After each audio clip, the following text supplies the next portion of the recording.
নমস্কার, আপনারা শুনছেন মিস্ট্রি হাউস। আজ শুনবেন স্টিফেন কিংয়ের লেখা আ ডেথ। গল্পটি প্রথম প্রকাশিত হয় 9 মার্চ 2015 সালে। স্টিফেন কিংয়ের লেখার ধরন হল উনি গল্পের শেষটা আগে থেকে ভাবেন না, গল্পের শুরুটা ভেবে লিখতে থাকেন, তারপর ধীরে ধীরে সেটাকে শেষ পর্যায়ে অবধি নিয়ে যান। এই স্টাইলে লেখা খুবই সহজ, কিন্তু গল্পটাকে আকর্ষণীয় বানানোটা অতটা সহজ নয়। তবে স্টিফেন কিংয়ের ক্ষেত্রে বিষয়টা আলাদা, ওনার কল্পনা শক্তিটাই আলাদা। খুবই সহজ ভাষায় গল্প লেখেন উনি, আর সেই লেখা পড়তে পড়তে ধীরে ধীরে আপনি ডুবে যেতে থাকবেন তার মধ্যে, কাহিনী শেষ না করে থাকতে পারবেন না। আজকের গল্পটা পড়ার সময়ও আমার সাথে তাই হয়েছিল। গল্পটা একদিনের মধ্যেই পড়ে ফেলি, তারপর আরও একদিন সময় নিয়ে সেটা অনুবাদও করে ফেলি। এটা ছিল আমার দ্বিতীয় অনুবাদ, সম্ভবত গত বছর জুন কি জুলাইয়ের দিকে অনুবাদ করেছিলাম, আর আজ এতদিন বাদে সেটা অডিও স্টোরি রূপে নিয়ে এলাম। গল্পটি লেখা হয়েছে 1889 সালের একটি শহরকে কেন্দ্র করে। সেখানে ঘটে গিয়েছে একটি মৃত্যু, এবং তার খুনি হিসেবে একটি লোককে গ্রেফতার করা হয়েছে, যে লোকটা হয়তো এই খুনটা করেনি।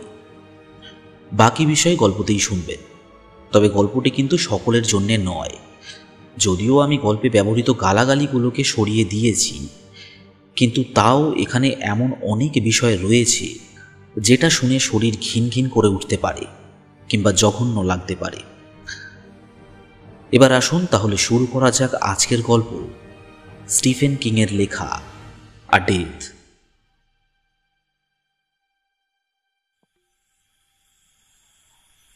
জিম ট্রাসডেলের একটা কুঁড়ে ঘর ছিল তার বাবার রেখে যাওয়া জরাজীর্ণ খামার বাড়িটার পশ্চিম দিকে, আর সেখানেই শেরিফ বার্কলে এবং তার 6 জন ডেপুটি তাকে খুঁজে পায়। সে তখন বসেছিল ঠান্ডা ফায়ারপ্লেসটার ধারে রাখা চেয়ারটার উপর। তার পরনে ছিল নোংরা খামার বাড়ির পোশাক, হাতে একটা খবরের কাগজ নিয়ে পড়ছিল লণ্ঠনের আলোয়। শেরিফ বার্কলে তখন এসে দাঁড়িয়েছেন ঘরের দোরগোড়ায়, তার হাতে নিজের লণ্ঠনটা। জিম, হাত দুটো উপরে তুলে চুপচাপ বেরিয়ে এসো। আমি আমার পিস্তল বের করছি না, আর করতেও চাই না। জিম বেরিয়ে এলো দুহাত তুলে। সেই তুলে রাখা হাতের একটিতে তখনও তার পুরনো খবরের কাগজটা ধরা। ওখানে দাঁড়িয়ে সে তার ধূসর চোখ দুটো দিয়ে শেরিফকে দেখল। শেরিফ পিছনে তাকালেন, পিছনের বাকি মানুষগুলো তাকালো, যাদের 4 জন ঘোড়ার উপর বসে আর অন্য 2 জন বসে রয়েছে আবছা হয়ে আসা হলুদ অক্ষরে হাইন মার্তুয়ারি লেখা ঘোড়ার গাড়ির আসনে। তুমি কিন্তু এখনো জানতে চাওনি আমরা এখানে কেন এসেছি, বললেন শেরিফ। আপনারা কেন এসেছেন? তোমার টুপিটা কোথায় জিম?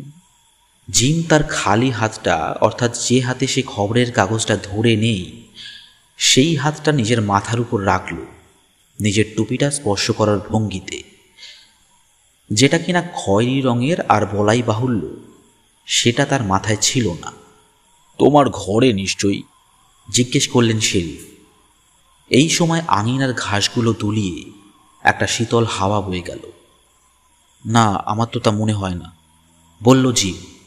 তাহলে কোথায়? মনে হয় ওটা কোথাও হারিয়ে ফেলেছি। তোমাকে আমাদের সাথে গাড়িতে উঠতে হবে, বললেন শেরিফ। আমি কোনো ঘোড়ার গাড়িতে চড়তে চাই না, এটা দুর্ভাগ্য ডেকে আনে।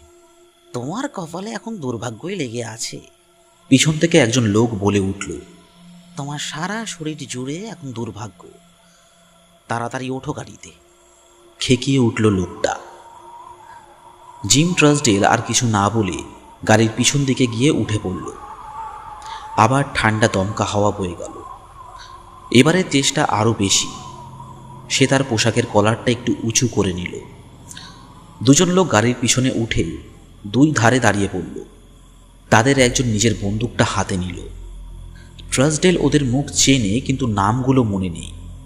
2 জনেই শহরে থাকে। শেরিফ এবং বাকি 4 জন ট্রাসডেলের কুটিরে ঢুকল। ওদের মধ্যে একজন হলো ঠিকাদার হাইন্স। ওরা সকলে বেশ কিছুক্ষণ ওখানে ছিল, এমনকি তারা ফায়ারপ্লেসে পুড়ে এতক্ষণে ঠান্ডা হয়ে যাওয়া কাঠের ছাইগুলোকেও ঘেটে ঘেটে দেখছিল। অবশেষে তারা বেরিয়ে আসে বাড়ি থেকে। কোনো টুপি পাওয়া যায়নি, বললেন শেরিফ। টুপিটা বিশাল আকৃতির, ফলে ওটা নিশ্চয়ই চোখে পড়তো আমাদের। এই ব্যাপারে কি বলবে তুমি? ইস, টুপিটা হারিয়ে ফেললাম, খুবই খারাপ ব্যাপার। ওটা আমাকে বাবা দিয়েছিলেন তার পাগল হয়ে যাবার আগে। চুকচুক করে বলল জিম ট্রাসডেল। তাহলে সেটা এখন গেল কোথায়? ওই তো বললাম, আমি বোধহয় টুপিটা হারিয়ে ফেলেছি, অথবা সেটা চুরি হয়ে গিয়েছে। হ্যাঁ হ্যাঁ, সেটাও হতে পারে। বিকেলের দিকে তুমি শহরে এসেছিলে, তাই না? হ্যাঁ, ও এসেছিল। পিছন থেকে একজন কথা বলে ওঠে। আমি ওকে দেখেছি, আর তখন ওর মাথায় টুপিটাও ছিল। ডেভ, চুপ করো। শেরিফ বার্কলে বললেন। তুমি কি শহরে এসেছিলে জিম? হ্যাঁ স্যার, এসেছিলাম, বলল ট্রাসডেল। চাক আলাক বারে গিয়েছিলে? হ্যাঁ স্যার, ওখানে গিয়ে আমি 2 গ্লাস মদ খাই, তারপর বাড়ির পথে বেরিয়ে পড়ি। যতদূর সম্ভব ওই বারটাতেই আমি আমার টুপিটা হারিয়েছি। এটাই তোমার কাহিনী? ট্রাসডেল উপরের কালো আকাশের দিকে চেয়ে উদাসীনভাবে বলল, বলার মতো এই কাহিনীই রয়েছে আমার কাছে। আমার দিকে তাকাও। ট্রাসডেল তার দিকে তাকালো। এটাই তোমার কাহিনী? আপনাকে তো বললাম, এটাই একমাত্র কাহিনী রয়েছে আমার কাছে। শেরিফের দিকে তাকিয়ে জবাব দিল সে। শেরিফ দীর্ঘশ্বাস ছাড়লে। ঠিক আছে, চলো শহরে যাওয়া যাক। কেন? তোমাকে গ্রেফতার করা হলো। মালটার মাথায় এতটুকু কি বুদ্ধি নেই? লোকগুলোর মধ্যে একজন বলল। এর থেকে তো মনে হয় ওর বাবাও বেশি বুদ্ধিমান। ওরা শহরের দিকে এগিয়ে চলল। 4 মাইল রাস্তা। ট্রাসডেল বসেছিল গাড়ির খোলামেলা পিছনের সিটে। ঠান্ডায় কাঁপুনি হচ্ছিল তার। ঘোড়ার পাল যে ধরেছিল সেই লোকটা মাথা না ঘুরিয়ে বলল, মেয়েটাকে তুই সবার আগে রেপ করেছিলি, তাই না? তারপর টাকা নিয়ে পালিয়েছিলি। শালা জানোয়ার একটা। আপনি কি বলছেন আমি ঠিক বুঝলাম না, জবাবে বলে ওঠে ট্রাসডেল। বাকি যাত্রাপথে আর কোনো কথা হলো না। সব কিছু চুপচাপ ছিল, শুধুমাত্র ঠান্ডা হাওয়ার শব্দ ছাড়া। শহরে আসতে দেখা গেল মানুষেরা লাইন দিয়ে রাস্তার ধারে দাঁড়িয়ে। প্রথম দিকে সকলেই চুপচাপ ছিল। তারপর হঠাৎ ধূসর চাদর গায়ে জড়ানো একজন বৃদ্ধা ছুটে এসে থুতু ছিটিয়ে দিতে চাইল ট্রাসডেলের গায়ে, কিন্তু তিনি লক্ষ্যচ্যুত হন। কিন্তু তাতেও মানুষের হাততালির কলরব ফুটে উঠল চারপাশে। জেলের সামনে পৌঁছাতে শেরিফ ট্রাসডেলকে গাড়ি থেকে নামতে সাহায্য করেন। বাতাসের তীব্রতা অনুভব করা যাচ্ছে, যার সাথে মিশে আছে বরফের গন্ধ। শুকনো কিছু ঘাসপাতা উড়ে এলো মেইন রোড ধরে নিচের দিকে ওয়াটার টাওয়ারটার কাছে, যেখানে ওরা সকলে এসে জড়ো হয়েছে। সেখানে বাচ্চাটার খুনিটাকে ফাঁসি দাও। কেউ একজন চেঁচিয়ে উঠল, কেউ একজন পাথর ছুঁড়ে মারল, যেটা ট্রাসডেলের মাথার পাশ দিয়ে বেরিয়ে রাস্তার ধারের একটা বেড়ায় গিয়ে লাগল। শেরিফ বার্কলে ঘুরে দাঁড়ালো, লণ্ঠন উঁচিয়ে সামনে দাঁড়িয়ে থাকা মানুষগুলোকে উদ্দেশ্য করে বললেন, এরম করবেন না, বোকার মতো এরম করবেন না। সমস্ত ব্যাপার আমাদের হাতে ছেড়ে দিন। শেরিফ ট্রাসডেলের কোনোই ধরে তাকে জেলের ভিতরে নিয়ে গেলেন, যেখানে 2টো খুপড়ি ছিল। শেরিফ ট্রাসডেলকে বাঁদিকেরটায় ঢুকিয়ে দিলেন, যার মধ্যে শোবার জন্য একটা বাঙ্ক, মলমূত্র ত্যাগের জন্য একটা বালতি, আর বসার জন্য একটা টুল রয়েছে। ট্রাসডেল বসার উপক্রম করতে যেতে শেরিফ বলে উঠলেন, না, চুপচাপ দাঁড়িয়ে থাকো। শেরিফ একবার চারপাশ চোখ ফেরালেন এবং দেখলেন বেশ কিছু কর্মচারী দরজায় এসে আড়ি পেতেছে। তোমরা সবাই এখান থেকে সরে যাও, বললেন তিনি। ওটিস, যদি ও তোমায় আক্রমণ করে তবে? যে লোকটার নাম ডেভ, সে বলল। সেরম হলে আমি নিশ্চয়ই ওকে জব্দ করব। তোমার কর্তব্যবোধের জন্য ধন্যবাদ, তবে তোমাদের এখন যেতে হবে।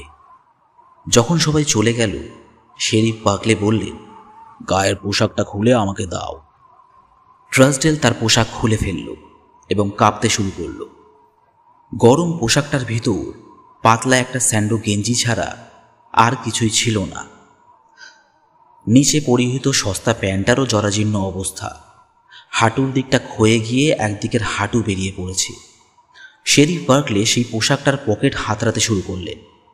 সেখানে খুঁজে পেলেন একটা ছেঁড়া কাগজে জড়ানো তামাক, একটা পুরনো লটারি টিকিট এবং একটা কালো রঙের মার্বেল। এই মার্বেলটা আমার জন্য লাকি, বলল ট্রাস্টডেল। ছোটবেলা থেকেই এটা আমার কাছে আছে। এবার প্যান্টের পকেটগুলো খালি করো। ট্রাস্টডেল তাই করল। পকেট থেকে পাওয়া গেল 4টে খুচরো পয়সা আর বহু পুরনো একটা খবরের কাগজের টুকরো, যেটা বোধহয় ওই লটারি টিকিটটার থেকেও বেশি পুরনো। জুতোটা খোলো। ট্রাস্টডেল জুতো খুলে ফেলল। শেরিফ জুতোর ভিতর হাত ঢুকিয়ে দেখলেন সেগুলোর ছেটোই গর্ত হয়ে গিয়েছে। এবার তোমার মোজা দুটো খোলো। ট্রাস্টডেল পায়ের মোজা খুলে সামনের দিকে ছুঁড়ে দিল। প্যান্ট খোলো এবার। আমি খুলতে চাই না। ওখানে যা আছে সেটা দেখার ইচ্ছে আমারও নেই, তবুও খোলো। ট্রাস্টডেল খুলে ফেলল প্যান্টটা। ভিতরে কোনো আন্ডারওয়্যার ছিল না। এবার পা ফাঁক করে ঘুরে দাঁড়াও। ট্রাস্টডেল চুপচাপ তাই করল।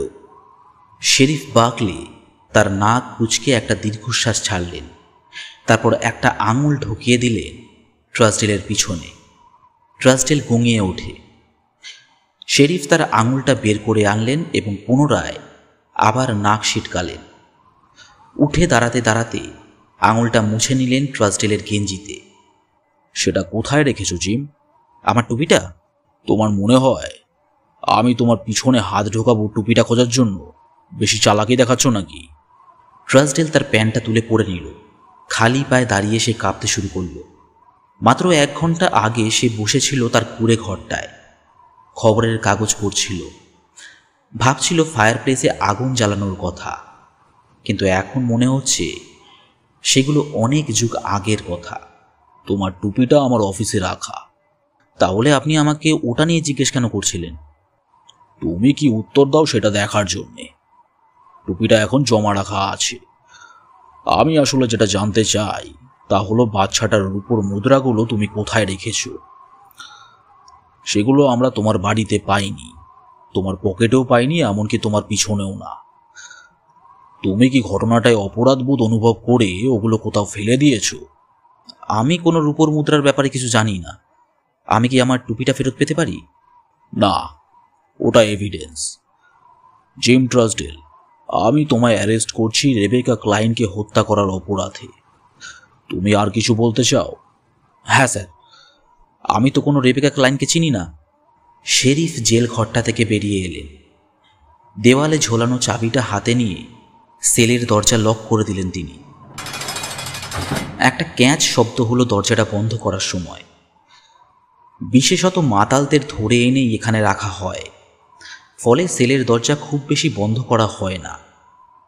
উনি একবার ফিরলেন ট্রাস্টডেলের দিকে, বললেন, তোমার জন্য খারাপ লাগছে জিম, তবে তুমি যা করেছো তাতে নরকবাসও জুটবে না। কি করেছি? শেরিফ কোনো উত্তর না দিয়ে প্রস্থান করলেন।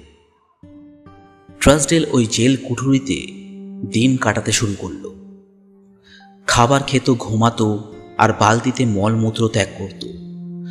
যেই বালতিটা 2 দিনে একবার করে পরিষ্কার করা হতো। ওর বাবা এর মধ্যে কখনো ওর সাথে দেখা করতে আসেনি, কারণ ওনার বয়স 80 বছর হবার আগেই মাথার সমস্যায় আক্রান্ত হয়েছে। এখন ওনার দেখাশোনা করে 2 জন মহিলা। মাঝে মাঝে তারা বারান্দায় দাঁড়িয়ে ওনাকে গান শোনায়। আর ওর ভাই থাকে নেভাডায়, সেখানে রূপোর খোঁজ চালাচ্ছে সে। মাঝে মাঝে ট্রাস্টডেলের সেলের বাইরে বেশ কিছু বাচ্চারা আসে। সেলের বাইরে দাঁড়িয়ে ওরা ফাঁসিতে ঝুলিয়ে দেওয়ার গান গায়। কিছু প্রাপ্ত বয়স্ক মানুষও আসে যারা ওর পুরুষাঙ্গ কেটে ফেলার ধমকি দিয়ে যায়। একবার রেবেকা ক্লাইনের মা এসেছিলেন। সেলের গরাদ ধরে ঝাঁকিয়ে তিনি বলেছিলেন, কি করে তুমি ওকে হত্যা করলে? ওর তো মাত্র 10 বছর বয়স ছিল। ট্রাস্টডেল ওখানে দাঁড়িয়ে থেকে জবাব দিয়েছিল, ম্যাম, আমি আপনার মেয়েকে বা অন্য কাউকে খুন করিনি। ওকে মিথ্যেবাদী বলে মহিলা চলে যান। শহরের প্রায় সকলেই ছোট মেয়েটার শ্রাদ্ধে একত্রিত হয়েছিলেন। ট্রাস্টডেল তখন নিজের সেলে বসে বালতিতে পটি করছিল।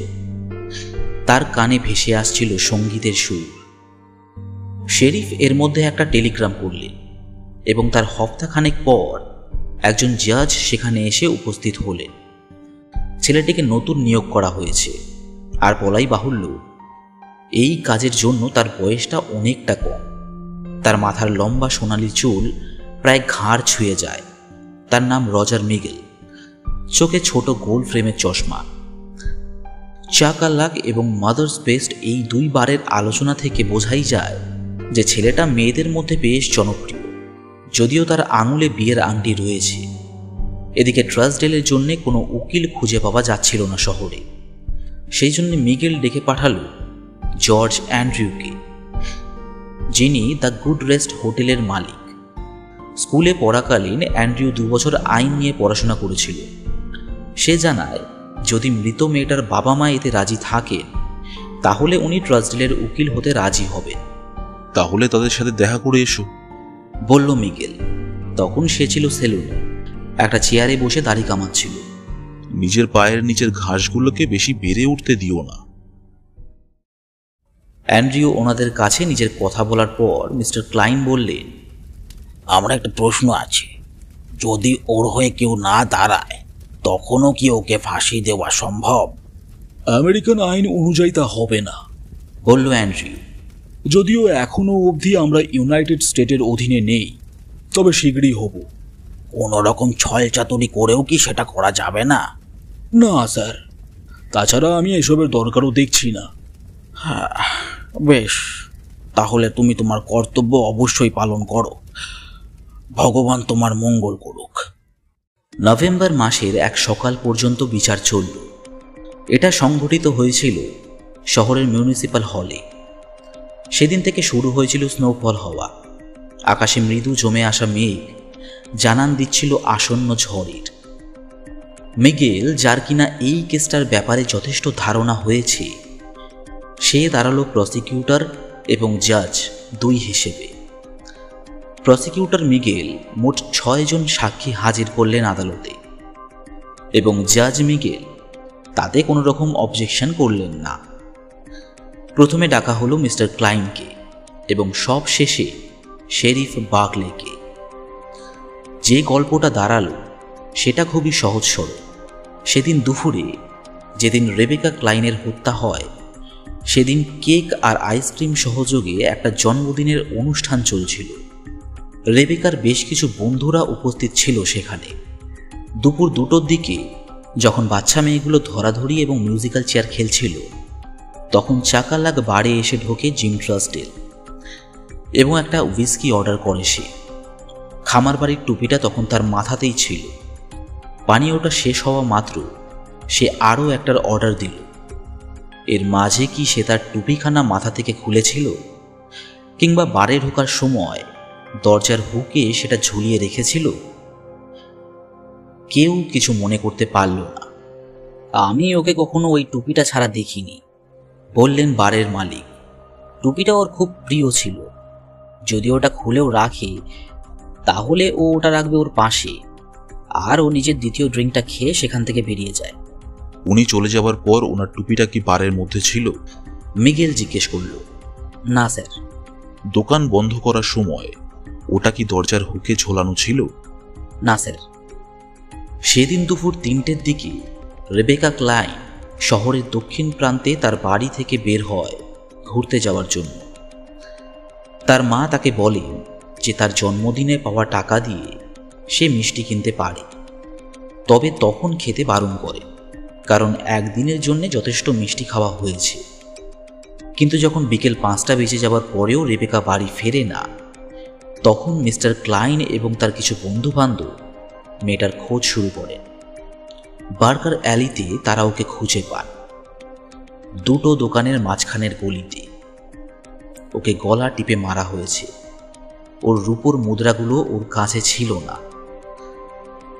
যখন তার দুর্ভাগা বাবা নিজের মৃত মেয়ের একটা হাত তুলে ধরে, তখন ওনার চোখে পড়ে ট্রাসডেলের খয়েরি রঙের টুপিটা। মেয়েটার পরিহিত আনুষ্ঠানিক পোশাকের তলায় সেটা পড়েছিল। বিচারের মধ্যাহ্ন প্রহরে হলের পিছন দিকে হাতুড়ি পেটানোর শব্দ কানে আসছিল। ওখানে ফাঁসি কাঠ তৈরির কাজ চলছে এর ভার দেওয়া হয়েছে শহরের বিখ্যাত কাঠমিস্ত্রি মিস্টার জন হাউসকে। এদিকে বরফ সারা শহরে জমে গিয়েছে, রাস্তা দিয়ে এখন চলাফেরা করাটাই অসম্ভব হয়ে দাঁড়িয়েছে। হয়তো আরও এক সপ্তাহ এরকমই থাকবে, কিংবা পুরো শীতকালটাই। বসন্তের আগে ট্রাসডেলকে ফাঁসি দেওয়ার কোনো রকম পরিকল্পনাই নেই। ফাঁসি কাঠ তৈরি করা কোনো ব্যাপার না। যারা কাজ দেখতে এসেছিল তাদের উদ্দেশ্যে বলল জন, একটা বাচ্চাও তৈরি করতে পারবে। সে তাদের বোঝালো কিভাবে পুরো জিনিসটার পরিকল্পনা করা হয়, তারপর সেটাকে সঠিকভাবে বানানো হয় যাতে শেষ মুহূর্তে কোনো ত্রুটি থেকে না যায়।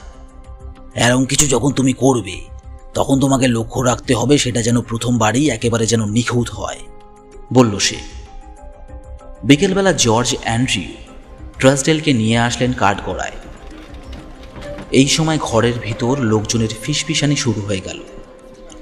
জাজ মিগেল তখন পরিস্থিতি ঠান্ডা করলেন এবং অনুরোধ করলেন কারো কোনো সমস্যা থাকলে তিনি বাইরে যেতে পারে। তুমি কি সেদিন চাকালাক বারে গিয়েছিলে? সবাই চুপ করার পর অ্যান্ড্রিউ প্রশ্ন করল। আমার তো তাই মনে হয়, বলল ট্রাসডেল, না হলে তো আমি এখানে দাঁড়িয়ে থাকতাম না। এই কথায় উপস্থিত সকলেই প্রায় হেসে ওঠে। মিগেল আবার যথারীতি তা বন্ধ করে। তুমি কি দুবার ড্রিঙ্কের অর্ডার দিয়েছিলে? হ্যাঁ স্যার, কারণ আমার কাছে অত টাকাই ছিল। কিন্তু তোর কাছে আরও টাকা ছিল, তাই না জানোয়ার? অ্যাবেল হাইন্স চেঁচিয়ে উঠলেন। মিগেল তার দিকে নির্দেশ করে তাকে চুপ করালেন। তারপর শেরিফ বাগলেকে উদ্দেশ্য করে বললেন, শেরিফ, দয়া করে এই লোকটিকে আপনি বাইরে নিয়ে যান আর এই কাজের জন্য ওকে জরিমানা করুন। শেরিফ হাইন্সকে নিয়ে বাইরে এলেন, তবে কোনো জরিমানার দিকে গেলেন না। তার পরিবর্তে তিনি জানতে চাইলেন হঠাৎ কি হয়েছিল তার। দুঃখিত অটিস, আসলে কাঠগড়ায় ওর মুখখানা দেখি আমার মাথাটা গরম হয়ে গেল। তুমি এক কাজ করো, পিছনে গিয়ে দেখো জন হাউসের কোনো সাহায্য লাগবে কিনা। এই ব্যাপারটা মিটে যাওয়া পর্যন্ত এখানে এসো না। ওর কাছে গিয়ে কি হবে? ওর কোনো সাহায্যের প্রয়োজন হয় না, আর তাছাড়া রাস্তায় অনেক বরফও জমেছে। চিন্তা নেই, ওতে তুমি ডুবে যাবে না। এবার যাও। এদিকে ট্রাসডেল অনবরত বলে চলেছে যে সে ওই দিন চাকালাক থেকে বেরোনোর সময় টুপিটা ওখানেই ভুলে যায়। তখন সে সেটা বুঝতে পারেনি। পরে যখন বাড়ি ফেরে তখন সে খেয়াল করে। সে এটাও বলে যে সে তখন খুব ক্লান্ত ছিল বলে আর টুপিটা খুঁজতে বেরোয়নি। তাছাড়া তখন বাইরে অন্ধকারও হয়ে এসেছিল। মিগেল তখন বাধা দেয়। মানে তুমি বলতে চাইছো 4 মাইল রাস্তা হেঁটে তুমি নিজের বাড়ি অবধি গেলে, আর এর মাঝে তুমি খেয়ালই করোনি যে তোমার টুপিটা মাথায় নেই? যেহেতু টুপিটা আমি সবসময় মাথায় পরে থাকতাম, তাই ভেবেছিলাম তখনও সেটা মাথাতেই রয়েছে, বলল ট্রাসডেল। আবার একটা সম্মিলিত হাসির ধ্বনিতে ভরে গেল সারা ঘর। শেরিফ এতক্ষণে ফিরে এসেছে। তিনি গিয়ে বসলেন ডেভের পাশে। জিজ্ঞেস করলেন, কি ব্যাপার, সবাই হাসছে কেন? এই ছাগলটাকে ফাঁসি দেওয়ার জন্য কোনো লোক লাগবে না, ও নিজের গলায় নিজেই ফাঁসি দিতে পারে। ব্যাপারটা যদিও হাসার মতো নয়, কিন্তু তবুও হাস্যকর। রাস্তায় তোমার সাথে কি রেবেকা ক্লাইনের দেখা হয়? উঁচু গলায় জানতে চাইল জর্জ অ্যান্ড্রিউ। ঘরের প্রতিটা চোখ এখন তার দিকে। তোমার সাথে কি ওর দেখা হয়? আর তারপর কি তুমি ওর থেকে টাকাগুলো চুরি করো? না স্যার, বলল ট্রাসডেল। তুমি কি ওকে খুন করেছো? না স্যার, আমি তো ওই মেয়েটাকে চিনিও না। এই সময় মিস্টার ক্লাইন উঠে দাঁড়ালেন। আমি জানি সুরের বাচ্চা, খুনটা তুই করেছিস। আমি মিথ্যে বলছি না, বলল ট্রাসডেল। আর এটা ছিল সেই মুহূর্ত যখন শেরিফ বার্কলের ওর কথায় বিশ্বাস হলো। আমি আর কোনো প্রশ্ন করতে চাই না, বলে নিজের আসনে গিয়ে বসে পড়ল অ্যান্ড্রিউ। ট্রাসডেলও উঠে দাঁড়ানোর প্রস্তুতি নিচ্ছিল, কিন্তু মিগেল তাকে বসে থাকার আদেশ দিল এবং আরও কিছু প্রশ্নের উত্তর দিতে বলল। আপনি কি এখনো তর্ক চালাতে চান যে চাকালাকে ড্রিঙ্ক করার সময় কেউ আপনার টুপি চুরি করে এবং গলিতে এসে রেবেকা ক্লাইনকে খুন করে ওটা রেখে যায় যাতে আপনাকে ইমপ্লিকেট করতে পারে? ট্রাসডেল চুপ করে রইল। মিস্টার ট্রাসডেল, প্রশ্নের উত্তর দিন। স্যার, আমি ইমপ্লিকেট শব্দের অর্থ জানি না। আপনার কি বিশ্বাস যে কেউ আপনাকে খুনের অভিযোগে ফাঁসাতে চাইছে? ট্রাসডেল নিজের হাত দুটো একত্রিত করে কিছুক্ষণ চুপ করে রইল এবং অবশেষে বলল, হতে পারে কেউ সেটা ভুল করে তুলে ফেলেছিল, পরে ভুল বুঝতে পেরে সেটা রাস্তায় ফেলে দেয়। মিগেল কোর্টে উপস্থিত সকলের দিকে চেয়ে প্রশ্ন করে, আপনাদের মধ্যে কেউ কি ওনার টুপিটা ভুলবশত নিয়েছিলেন? জানলায় বরফ পড়ার শব্দ ছাড়া আর কোনো শব্দ হলো না ঘরে। শীতের প্রথম তুষার ঝড় এসে পড়েছে। শহরের লোকে এটাকে বলে হিংস্র ঝড়। আমার আর কোনো প্রশ্ন নেই, বলল মিগেল। এই আবহাওয়ার দরুন আমরা এই মুহূর্তেই মামলার শুনানি করব। জুরিরা যে যার নিজেদের রায় দেবেন।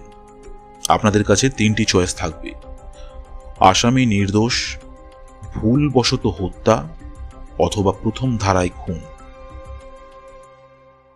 কোর্ট শেষে শেরিফ বার্কলে এবং ডেভ ফিশার দুজনে গেল চাকালাক বাড়ি। ওদের সাথে যোগ দিলে অ্যাবেল হাইন্স। বিয়ার খেতে খেতে ওদের মধ্যে কথা শুরু হলো। মিগেলের হয়তো আর কোনো প্রশ্ন ছিল না, বললেন শেরিফ, কিন্তু আমার এখনো একটা প্রশ্ন রয়েছে। টুপির কথা বাদ দাও, যদি ট্রাসডেল মেয়েটাকে খুন করে থাকে তাহলে ওই রূপোর মুদ্রাগুলো খুঁজে পেলাম না কেন আমরা? কারণ মালটা ভয় পেয়ে গিয়েছিল, তাই ওগুলো কোথাও ছুঁড়ে ফেলে দিয়েছে, বলল হাইন্স। আমার তা মনে হয় না। ও জন্মগত গাধা। যদি ওর কাছে রূপোর টাকাগুলো থাকতো তাহলে ও আবার ফিরে যেত চাকালাকে এবং সেই টাকায় মদ খেত। কি বলতে চাও? বলে ওঠে ডেভ। তোমার কি মনে হয় ও নির্দোষ? আমি শুধু এটা বলছি যে রূপার মুদ্রাগুলো পেলে আমাদের ভালো হতো। হতে পারে ওগুলো ও নিজের ছেঁড়া পকেটে রেখেছিল আর ওখান থেকে ওগুলো কোথাও পড়ে যায়। ওর পকেটে কোনো ফুটো ছিল না, বললেন শেরিফ। শুধুমাত্র জুতোয় ছিল, সেটাও খুব একটা বড় ফুটো না। কিছুটা বিয়ার গলায় ঢাললেন তিনি। বাইরে বাতাসের বেগ যেন আরও একটু বেড়েছে। জুরিদের সিদ্ধান্ত নিতে সময় লাগে 1.5 ঘন্টা। তাদের সিদ্ধান্ত ছিল এই: প্রথম প্রহরে আসামিকে ফাঁসি দেওয়া হবে এবং সেটা আইন মেনে। মিগেল ট্রাসডেলকে জিজ্ঞেস করেছিল রায় দেওয়ার আগে সে কিছু বলতে চায় কিনা। উত্তরে ট্রাসডেল বলে, আমার মাথায় এখন আর কিছুই আসছে না, শুধু এটুকুই যে আমি মেয়েটাকে খুন করিনি। 3 দিন টানা ঝড় চলল। জন হাউস শেরিফকে জিজ্ঞেস করে ট্রাসডেলের ওজনের ব্যাপারে। উত্তরে শেরিফ জানান তার আন্দাজ লোকটার ওজন 140 পাউন্ডের মতো হবে। জন সেই মতো একটা পুতুল তৈরি করে, তারপর তাতে পাথর ভরে সেটা ফাঁসি কাটে ঝুলিয়ে সব চেক করে নেয়। বিচার ভালোভাবেই শেষ হয়েছে। ফাঁসির আগের রাতে আকাশ অনেকটা পরিষ্কার হয়ে আসে।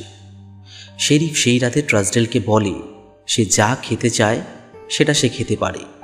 ট্রাসডেল জানায় সে মাংস আর ডিম, সেই সাথে ফ্রেঞ্চ ফ্রাই খেতে চায়। শেরিফ নিজের পকেট থেকে টাকা খরচ করে সব খাবার এনে দেন। তারপর নিজের ডেস্কে বসে নখ পরিষ্কার করতে শুরু করেন। তার কানে আসে কাঁটা চামচ আর ছুরির সাথে প্লেটের আঘাতে টুংটাং শব্দ। শব্দটা থামতে উনি সেলের ভিতর ঢোকেন।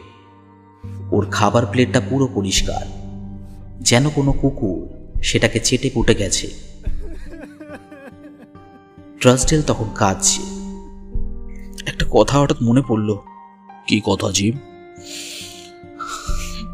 কাল সকালে ওরা যদি আমায় ফাঁসিতে ঝোলায় তাহলে মাংস আর ডিম পেটের মধ্যে নিয়েই কবরে চলে যাব। এগুলো আর বের করতে পারবো না। কয়েক মুহূর্ত শেরিফ কিছুই বললেন না। তিনি অবাক হলেন যে ট্রাসডেল সবকিছু বাদ দিয়ে এই কথাটা ভাবছিল। তারপর তিনি বললেন, নাকটা মুছে নাও। ট্রাসডেল নাক মুছল। আমার কথা ভালো করে শোনো জিম, হয়তো এটাই তোমার শেষ সুযোগ। বিকেলবেলা তুমি ওই বারে ছিলে, সেই সময় নিশ্চয়ই ওখানে খুব একটা লোকজন ছিল না, তাই না? হ্যাঁ, হয়তো ছিল না। তাদের মধ্যে তোমার টুপিটা কে নিল? চোখ বন্ধ করে চিন্তা করো, দেখার চেষ্টা করো। ট্রাসডেল চোখ বন্ধ করল। শেরিফ অপেক্ষা করলেন কিছুক্ষণ। অবশেষে ট্রাসডেল তার চোখ খুলল। যা কিনা কান্নাকাটি করার ফলে লাল হয়ে গিয়েছে। আমি এটাই মনে করতে পারছি না যে আমি ওটা পড়েছিলাম কিনা। শেরিফ একটা দীর্ঘশ্বাস ছাড়লেন। তোমার প্লেটটা দাও আর ছুরিটাও। ট্রাসডেল গরাদের ফাঁক দিয়ে ছুরি আর কাঁটা চামচ সহ প্লেটটা দিয়ে দিল এবং জানালো যে একটু বিয়ার খেতে পারলে সে খুশি হতো। শেরিফ কথাটা নিয়ে চিন্তা করলেন। তারপর গায়ে নিজের কোটটা চড়িয়ে বেরিয়ে পড়লেন চাকালাক বারের উদ্দেশ্যে। সেখান থেকে 1 বোতল বিয়ার কিনে বেরোনোর সময় দেখা হয়ে গেল ঠিকাদার হাইন্সের সাথে। কাল একটা বড় দিন, বললেন শেরিফ।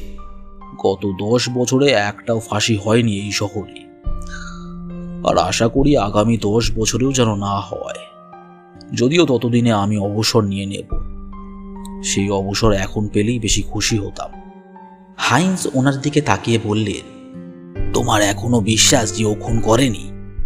শেরিফ বললেন, ও যদি না করে থাকে তাহলে যে করেছে সে এখনো রাস্তায় ঘুরে বেড়াচ্ছে। পরদিন সকাল 9টায় ছিল ফাঁসির সময়। সেই দিন ঝোড়ো হাওয়া বইছিল, সেই সাথে ছিল হাড় কাঁপানো শীত। তাতেও শহরের বেশিরভাগ মানুষ সেখানে উপস্থিত ছিল। যাজক রে রাওয়েলস জন হাউসের পাশে দাঁড়িয়েছিল। দুজনেই তাদের গায়ে জড়ানো কোট এবং গলায় স্কার্ফ জড়িয়ে রাখা সত্ত্বেও ঠান্ডায় কাঁপছিল। যাজক তার বাইবেলের পাতা উল্টালেন। শেরিফ ট্রাসডেলকে সাথে করে নিয়ে গেলেন ফাঁসি কাঠের উপর, ওর হাতে হাতকড়া পরানো। ট্রাসডেল এতক্ষণ ঠিক ছিল, কিন্তু যেই সে ফাঁসি কাঠের সামনে গেল অমনি সে কান্নাকাটি জুড়ে দিল, সেই সাথে মিনতি করতে লাগলো, এরমটা করো না তোমরা, দয়া করে এরমটা করো না তোমরা, আমাকে আঘাত করো না, দয়া করে আমাকে মেরে ফেলো না। একটা ছোটোখাটো মানুষ হিসেবে তার শরীরের জোর ভালোই ছিল, তাই শেরিফ সাহায্যের জন্য ডেভ ফিশারকে ডেকে আনেন। দুজনে ট্রাসডেলকে ধরাধরি অথবা বলা ভালো চ্যাংদোলা করে সিঁড়ি দিয়ে 12 পা উঠিয়ে নিয়ে যান। কিন্তু তাতেও সে ছটফট করছিল। এসব থামাও আর একজন পুরুষের মতো মৃত্যুবরণ করো, কেউ একজন বলে উঠল। ওপরে ওঠানোর পর ট্রাসডেল মুহূর্তের জন্য চুপ করে যায়। যাজক তখন বাইবেল পাঠ করা শুরু করেন। ট্রাসডেল যখন দেখতে পেল জন হাউস তার কোমরে ঝোলানো মুখ ঢাকার কালো কাপড়টা খুলছেন, তখন সে আবার উত্তেজিত হয়ে পড়ল। কুকুরের মতো মাথা ঝাঁকাতে শুরু করে দিল সে। কাপড়টা সে যেন তার মুখে পরাতে দেবে না। হাউস সবসময় তার কাজ খুব ধৈর্য সহকারে করে এসেছে, ফলে সে উত্তেজিত হলো না। আমাকে একবার পাহাড়গুলো দেখতে দাও, মিনতি করে ট্রাসডেল। তার নাক থেকে তরলের ধারা বেরিয়ে এসেছে। আমি ভালো ব্যবহার করব, কথা দিচ্ছি, শুধু একবার আমাকে পাহাড়গুলো দেখতে দাও। হাউস সেসবে কান না দিয়ে কালো কাপড়টা পরিয়ে দিল ট্রাসডেলের মাথায়। ট্রাসডেল পালাবার চেষ্টা করল, কিন্তু শেরিফ ও ফিশার তাকে বাধা দিয়ে আবার যথাস্থানে ফিরিয়ে নিয়ে গেল। যাজক আমেন বলে হাতের বাইবেলটা সশব্দে বন্ধ করলেন।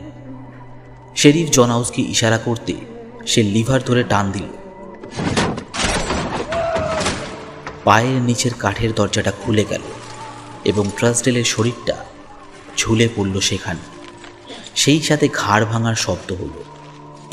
এবার নরকে গিয়ে মর হারামজাদা, বললেন রেবেকা ক্লাইনের বাবা। ট্রাসডেলের মৃতদেহটা খুলে আনা অবধি সকলে ওখানেই ছিলেন। তারপর ধীরে ধীরে যে যার বাড়ি ফিরে যায়। শেরিফ বার্কলে সেই সেলের ভিতরে যান যেখানে ট্রাসডেলকে রাখা হয়েছিল। ওখানে 10 মিনিট বসে থাকেন তিনি। ঘরটা এতটাই ঠান্ডা ছিল যে নিঃশ্বাসের ধোঁয়াও দেখা যাচ্ছিল। উনি জানেন কিসের জন্য উনি অপেক্ষা করছেন, এবং অবশেষে ওটা আসলো, সেই ছোট বালতিটা। ট্রাসডেল গতরাতে বিয়ার খাবার পর যেখানে বমি করেছিল। তারপর তিনি চলে যান নিজের অফিসে এবং হিটার অন করে। সেখানে তিনি প্রায় 8 ঘন্টা মতো ছিলেন। একটা বই পড়ার চেষ্টা করছিলেন। এমন সময় সেখানে হাজির হলো হাইন্স। আমার সাথে তোমাকে মর্গে যেতে হবে ওটিস, ওখানে কিছু আছে যেটা আমি তোমায় দেখাতে চাই। কি আছে? না, সেটা তোমাকে নিজের চোখে দেখতে হবে। তারা দুজনে মর্গে এসে হাজির হয়। ট্রাস্টেলের নগ্ন শরীরটা শোয়ানো রয়েছে। সেখান থেকে ভেসে আসছে কেমিক্যাল এবং মলমূত্রের কটু গন্ধ। ওরা এদের প্যান্টটাও খুলে নিয়ে যায়, বলল হাইন্স। এমনকি যাদের গলা কাটা যায় তাদেরও।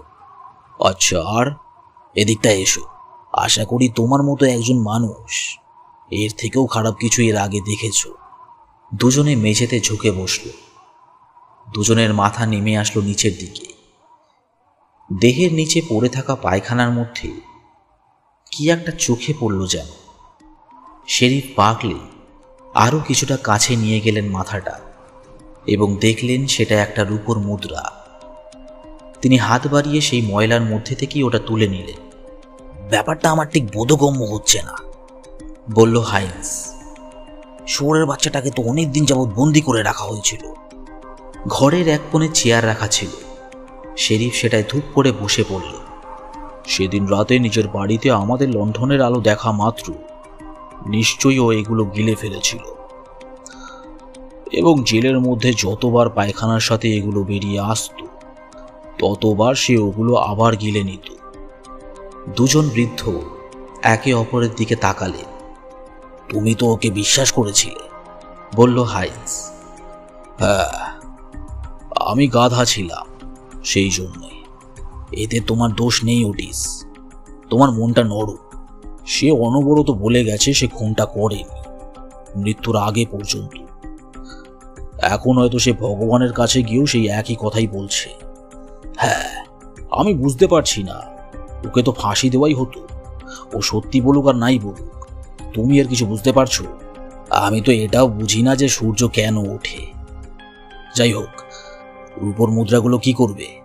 মেয়েটার মা বাবার কাছে দিয়ে দেবে? এটা ভালো হবে যদি না দাও, কারণ হাইন্স থেমে গেল। কারণ মেয়েটার বাবা সবকিছুই আগে থেকে জানতেন।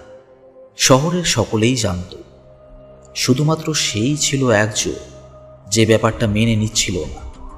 আজ তো একটা গাধা ছিল সে। জানি না এগুলোর কি করব আমি, বললেন শেরিফ। ঝোড়ো বাতাস ঝাপটা দিয়ে গেল জানলায়।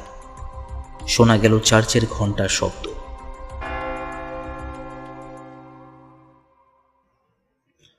শুনছিলেন স্টিফেন কিংয়ের লেখা আ ডেথ। গল্পটি কেমন লাগলো সেটা জানাতে ভুলবেন না। স্টিফেন কিংয়ের বেশ কিছু গল্প অনুবাদ করা বাকি আছে আমার।